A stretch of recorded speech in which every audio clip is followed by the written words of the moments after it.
मला एक सांगा, वटपौर्णिमा नेमकी 29 तारखेलाच आहे ना? नाही, सकाळपासून मी कॅलेंडर 2दा क्रॉस चेक केलंय. बाहेर त्या वडाच्या झाडासमोर गर्दी पाहून मला असं वाटलं की सकाळी पोटभर पोहे खाऊन मी पुढच्या जन्मातच लँड झाले की काय.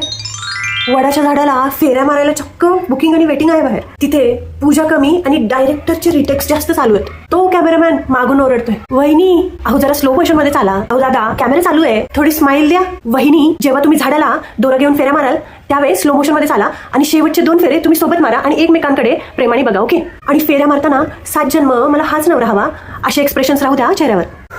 हे नवीन आलेलं प्री वटपौर्णिमा कल्चर पाहून मला असं वाटतंय आपले सण आता देवाच्या कृपेपेक्षा इंस्टाग्रामच्या अल्गोरिदमवर चालतात. मला हेच कळत नाही, वटपौर्णिमेच्या दिवशी यांना कोंबडा आरवायच्या आधी ही रील पोस्ट करायची असते का माझी रील सगळ्यांच्या आधी पोस्ट व्हावी ही कॉम्पिटिशन चालू आहे.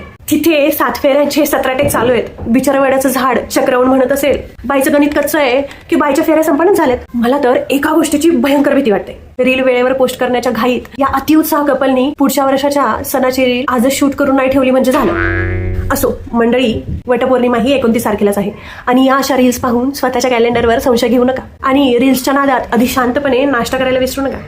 काय पटते का?